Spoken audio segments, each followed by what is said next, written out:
Next, Assemblymember John Harabedian. Thank you, Mayor Gordo. For anyone who is a believer of any faith, please, we need your prayers. We need your thoughts of healing and anything that you can do to help our community.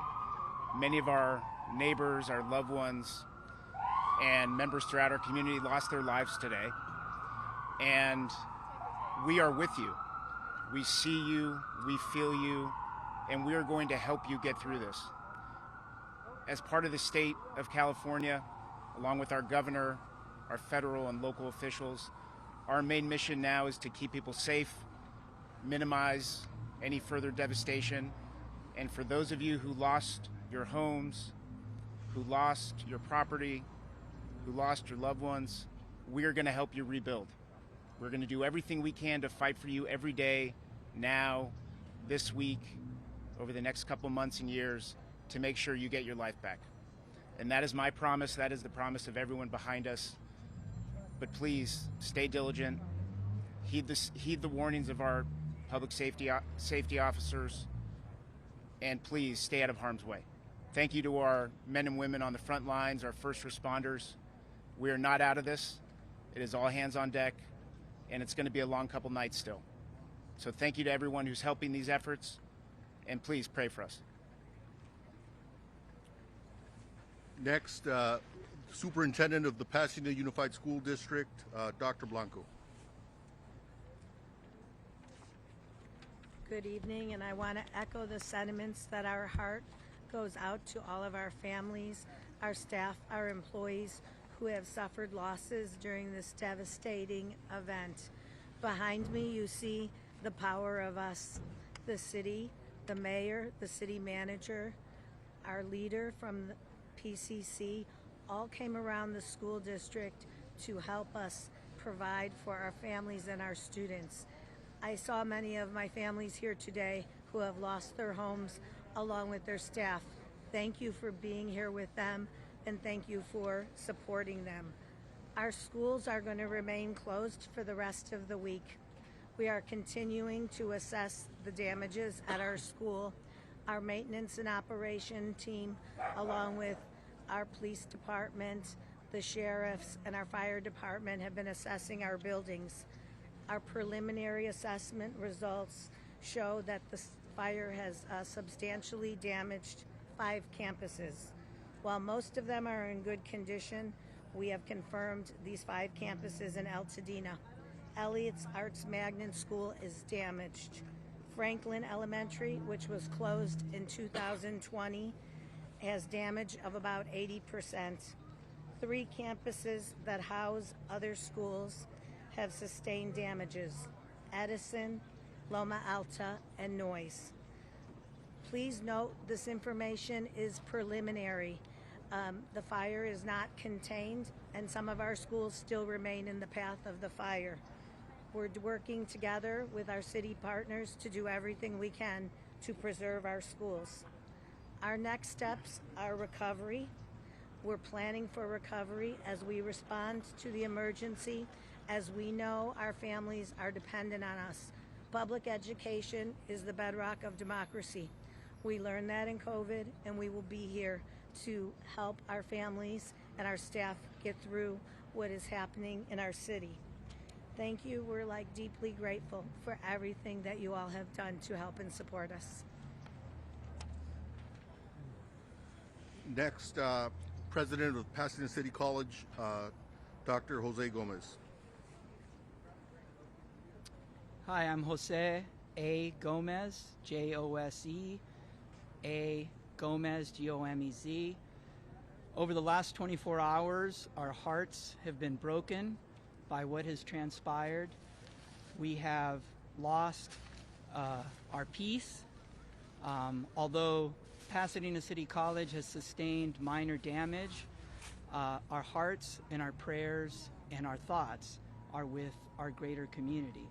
We are so grateful at Pasadena City College for the incredible leadership that the city of Pasadena and all of our legislators and all of our elected officials have provided not just to our college, but also to our community. The campus will be closed, and we will not be having classes until next Monday. We will resume regular schedule and classes on Monday, if possible. Of course, it's a very fluid situation. But more importantly than that, we have activated much of our campus community in support of our partners and our greater Pasadena San Gabriel Valley family.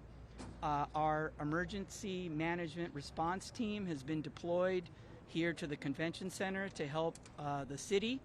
We have our nursing staff who will be arriving soon to help our City Department of Public Health, and in partnership with our Superintendent of Pasadena Unified School District, Dr. Elizabeth Blanco, we are also serving meals to our PUSD families at Pasadena City College. We are here to help in any way possible, and we of course appreciate all of your support and all of your help. Pasadena and the San Gabriel Valley has been an amazing partner to PCC, and we are here to be an important and critical partner to the communities that we serve. Thank you. Next, from the Humane Society, Dia DeVernit. I'm Dia DeVernit, President and CEO of Pasadena Humane. We're a nonprofit animal welfare organization and shelter serving Pasadena and 10 surrounding areas, including Altadena, which has been very hard hit by this fire. And our hearts really go out to all the people who have lost their homes and their pets in this disaster. We recently just heard from one of our board members who lost her home with her 2 cats in it. I'm sure we're going to be hearing more stories like this in the coming hours and days, but our primary focus has been over the past 24 hours to assist people who have been safely evacuating with their pets and need a place for their pets to go. So we've taken in over 250 pets in the past 24 hours, and we have been working today to coordinate with shelters throughout the state to help take the animals that are already in our shelter to make room for more animals who are coming in. I want to really thank everyone who has offered assistance, including the shelters around the state and people who we see in our community who are rescuing neighbors' pets and bringing them to us. It really has been heartwarming to see even our staff members who have been evacuated and are losing their homes coming to the shelter to shelter with their pets and take care of other people's pets. It's going to take a real community effort to recover from this.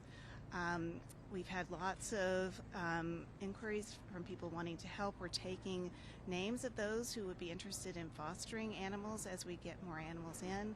Right now, our primary need is monetary donations so that we can provide emergency services to pets that have been impacted by the fires. We are also providing food and other pet supplies if anyone is in need. And we really encourage you, if you are evacuating, please make sure your pet has identification. Take pet supplies with you. And if possible, please try to stay with family or friends who can accommodate you and your pet, as the shelters are really becoming quite stressed in this situation. I want to give a few concrete resources because they have been rapidly evolving. For those in the foothill areas who have horses in need of shelter, right now the Fairplex in Pomona is taking them, the Industry Hills Equestrian Center, and soon LA County will be opening the Antelope Valley Fairgrounds. We've heard that the LA Equestrian Center, where horses have been kept, is currently being evacuated.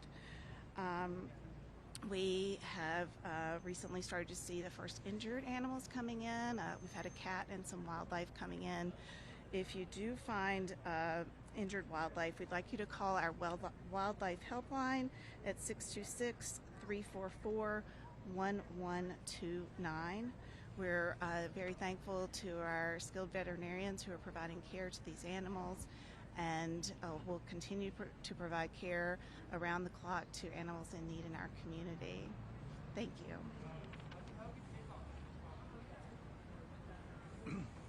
Next, because this is still an active fire with very little, if any, containment, I think it's important to hear from the fire chief, and our fire chief is here with us, Chief Chad Augustine. Good afternoon. My name is Chad Augustine, your Pasadena Fire Chief, CHADAUGUSTIN. I'd like to give you a current sit stat on our Eaton fire. We can confirm that the Eaton fire is now over 10,600 acres at 0% containment. I'd be remiss, though, if I didn't highlight some of the heroic actions last night by your public safety, police, and fire, who literally saved lives, pulling people out from burning buildings, getting them out of streets and vehicles where they had no ways to evacuate. Our death count today would be significantly higher without their heroic actions. We currently have 60 strike teams requested and 750 firefighters working on this incident. We're in a unified command with multiple agencies to include Law, LA County Fire, LA County Sheriff, and Angeles National Forest, along with Pasadena Fire. We have strike teams committed from all over the state and as far as Arizona coming to assist us. Multiple structures have been damaged or destroyed as this wind-driven fire had wind gusts of 70+ miles per hour. We had spotting of embers 2 to 3 miles ahead of the fire. I can confirm tonight that we have somewhere between 200 and 500 structures damaged or lost. We really need, as it becomes safe to do so, and we get a better handle on this fire, we need to come in and be able to survey the damage to get an exact total of number of structures that have been damaged or completely lost. We continue to be in red flag conditions, and we expect that to be through Thursday, with variable and high wind speeds, thankfully not as strong as what we saw last night. We are encouraging people to stay updated as the weather can continue to change very rapidly. Please, if we issue an evacuation order, heed our request. Be prepared, have your go bag, and immediately evacuate. Thankfully, the current forecasts allow us today to start getting aircraft in to fight this fire. Since around 10 a.m., we've had aircraft doing water drops. With the goal of limiting the fire spread, we will come behind those water drops with hand crews and fire engines to get a containment line around this fire. We expect, with favorable conditions over the next couple days, to start making good progress on this fire.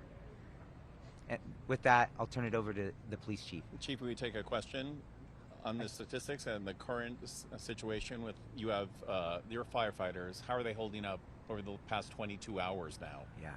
They're exhausted. We need those reinforcements coming in, but they've done incredible work.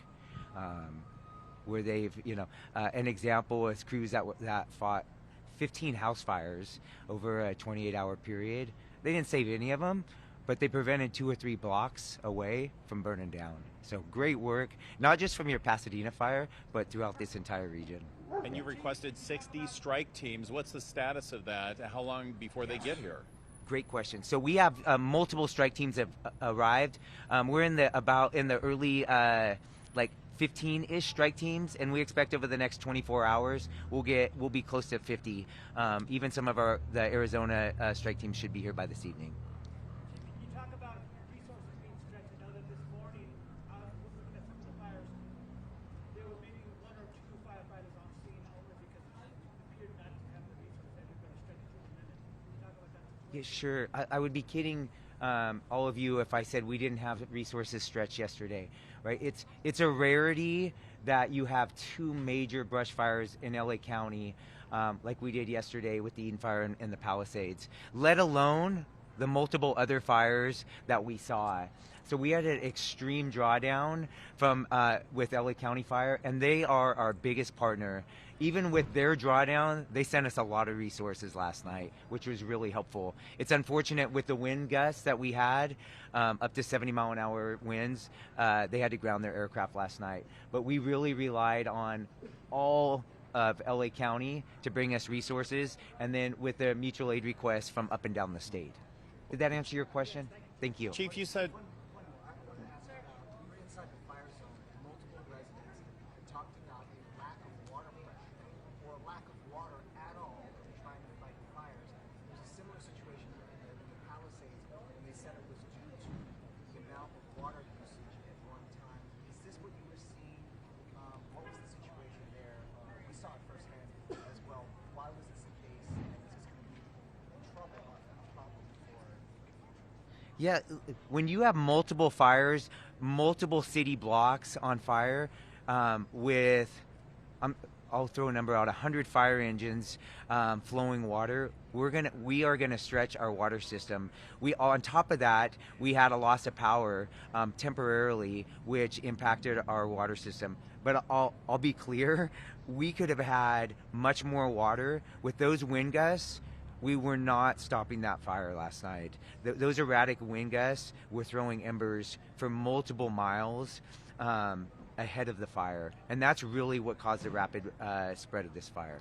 Chief, Specific the fire start, the most specific, because it's a picture taken approximately 6:30 last night, like a transforming fire in around Canyon. That's correct. The time that is correct. And around 6:30 was when the fire came in the Altadena area. It was actually in LA County, but right on the border. We had both Pasadena and LA County resources arriving almost simultaneously. And then, of course, the fire quickly moved into the Pasadena city limits. so 10,600 acres on fire, 0% containment, hundreds of homes destroyed. What can you say to the community tonight to give them hope that you'll have a handle on this anytime in the near future? What gives me hope is when I look at the trees and bushes around here. Last night was incredible, right? It was like something that most of you have probably never seen. Tonight we have very mild wind conditions where we can get aircraft and a ton of additional resources getting their hands around this fire. That's what gives me confidence that we're going to get a handle on this fire. Before, why don't we bring the police chief up, and then then you can ask questions of both chiefs. Can we talk about the cause of the fire and if there are others? We know that there are several fires burning.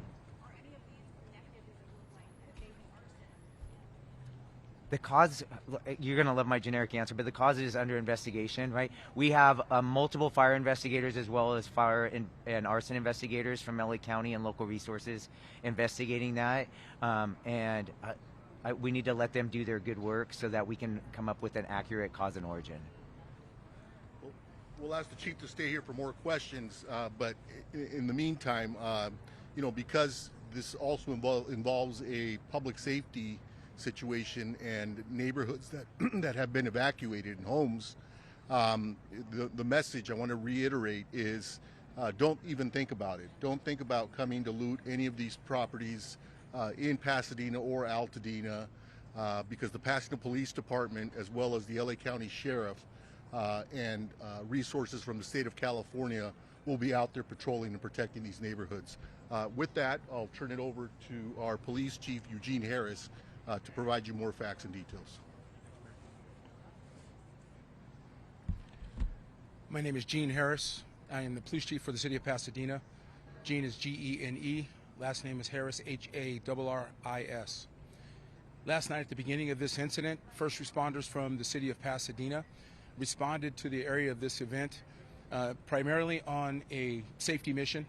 But when they got there, they rapidly found an escalating fire that was growing rapidly with the wind gusts, and it turned into a rescue evacuation scenario. Those first responders acted heroically by going in and either evacuating or rescuing numerous folks that are now housed in this building behind me. It was nothing short of heroic, and as they got there, it rapidly turned into that type of mission. So we had people from our police department, our fire department, certainly reached out into our Area C partners, local, state, and county folks that came to assist, and it took all night to get folks rescued or evacuated from their homes, and that effort was robust in that end. We also reached out beyond our county into other counties. We had some other agencies roll assets to us that could help us solve this problem, and they are still on scene at our command post as we speak. As you heard said, this is an active scenario from a law enforcement perspective. You've heard all of the fire circumstances and issues. I'm going to talk a little bit about what we in law enforcement are doing in this incident. As I said, it started out as a evacuation and rescue mission. It is now going to transition for law enforcement into a protection and community safety mission. And we will be staunch in protecting the community and protecting the homes of those folks who've had to be evacuated. We will have numerous folks in and around the area, upwards of 150 officers at any one time in and around the city handling all of our regular patrol efforts, but certainly focusing on making sure that the homes and the property around the burn area is secure. We will be staunch in that effort. If you have, and this is a message to the community, if you have a righteous reason to be there, declare that reason to law enforcement personnel and we'll assist you. If you don't have a righteous or legal reason to be there, expect to be challenged and we will deal with you accordingly. The idea here is we want to make sure that we protect the people in this community, we protect the sanctity of these people's homes, and we will do that without fail. As you heard the mayor say, don't come here if that is the mission, if that's what you plan to do. You will run into somebody in one of these uniforms and we will take care of that situation. So ensure that we are going to be staunch and very stern about the way that we're conducting this protection mission. I want to end it by simply saying the first responders in this city are second to none.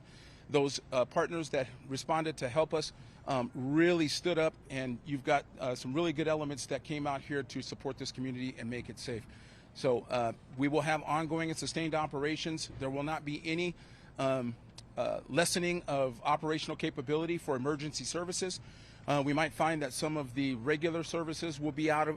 We've put some information out on that for social media and on the media to make sure that people understand that we may not have the counters open and some of those things for regular services. But all emergency services will be dealt with without any lessening of services or impact.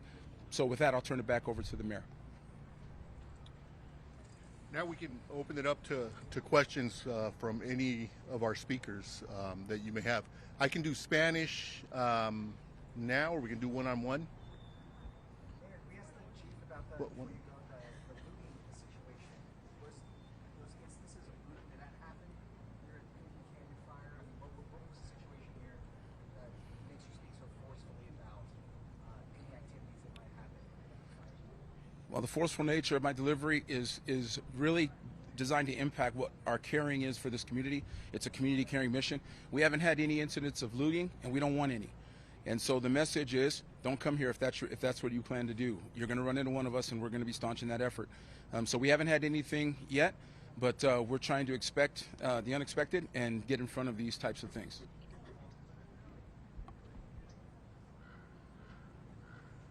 Any other questions for Chief Augustine? Chief, there were a number of significant spot fires that broke out not only in the hills but along Lake Avenue, for example. Several buildings caught fire at once. Do you anticipate any of that tomorrow? I do not. Right, we're still in a very active incident, right?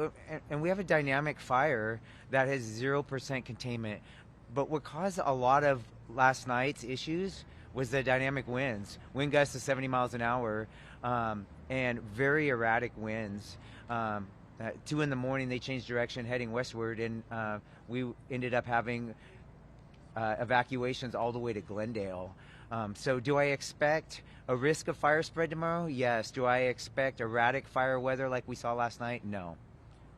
Chief, can you elaborate on how far those embers were going and how much that contributed to the spread of the fire? Yeah. We can confidently say those embers were spreading ember casts 2+ miles, right? And we were in red flag conditions, right? And just acknowledging that we're in red flag conditions in January, right, should make us all pause.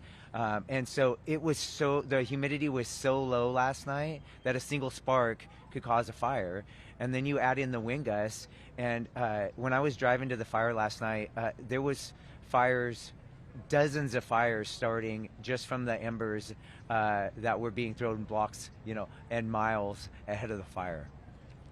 Chief, the owner of the Bunny Museum told us on our air on CBS KCAL 9 that the fire hydrant in front of his museum was dry and that firefighters couldn't get any water out of it. Are you sure that all the hydrants are working? Was that a water pressure problem? What are your thoughts on that? Yeah, I can't comment on that specific instance because I don't know the facts of that, but I can tell you that it's very common in a brush fire in a city when you have that big of a fire with that many resources that we're going to tax our water supply and our water system. Then if you have a loss of power, which may impact the pressure, it's going to make it even worse. So yes, all of that. We're going to struggle on water supply on a very, very large brush fire like we saw last night with multiple structures on fire. Do you feel that you got enough help, enough mutual aid quick enough? Did it arrive fast enough? Yeah. Could it have helped sooner? What was great, if there was a positive thing from yesterday, is we were preparing for a wind event for multiple days in advance of what happened last night. We were preparing for a wind event as well as possible brush fire, but you had augmented staffing all over the county, and which really benefited us because we were able to be nimble, send resources to Palisades Fire early in the day, and they were sending us resources by the evening time. That's the benefit of the mutual aid system in California, specifically LA County. Yes. As you're speaking right now on our air, we're showing live pictures of houses burned to the ground. Yes. These are images that you and everyone standing behind you has seen all day long. What do you say to homeowners that are watching this happen in real time? We grieve for them, right? We are incredibly sorry that they have a loss of, for many of them, everything they own, right? And it's tough as your fire chief. That's my responsibility. I also know that last night was unprecedented conditions where we did a lot of good work, but we were not able to save every residence or building that was out there. Mayor Gordo, on that same note, how surreal is it? Because you've been inside this convention center many times before for many other different group events, but to see it being utilized in this way, more than 1,000 people are now using this. And looking forward, what are some of the biggest needs that you think in the days to come that you will need here for the folks to evacuate? Well, first and foremost, it's very sad to see families dislodged, particularly families that have lost their home and, as the chief says, have lost everything. I think one of the biggest challenges is going to be to transition people who have lost their home into permanent housing. We have hundreds of homes that have been destroyed, and moving people into permanent long-term housing is definitely going to be a challenge, and it's going to be a challenge that we're going to engage the county, the state, and the federal government in. Has there been any contact information, a website or phone number set up for missing persons? So if a family member, if someone in the area was evacuated, but family is out of state or out of county, how do you track down your loved one? Well, the standard 911 will be efficient enough to get us to the numbers that we need to get you. I would suggest that you make that call. To me, that stands to be an emergency, so let's do that. You can also contact our business line, and we can get you to the right people that can guide you in. If you think that your folks are at our evacuation center, which is right here behind us, we have plenty of staff that are here that can help you ID any family members or friends that might be here. Okay, what's the business line? I don't know that off the top of my head, unfortunately, but we can get that on our website.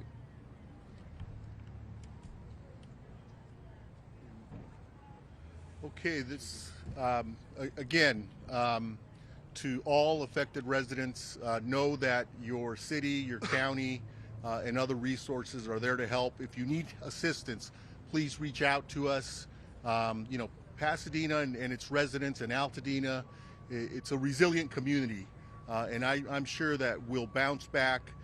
In the interim, this is an evolving situation, and so we're asking people to listen in carefully to what the police chief, the fire chief are saying. If you're asked to evacuate, evacuate. If you're thinking about coming to Pasadena or Altadena, for that matter, to cause problems, think twice, because the Pasadena Police Department and the LA County Sheriffs will be there to greet you, and you will be arrested if you're engaging in conduct that you should not be engaging in.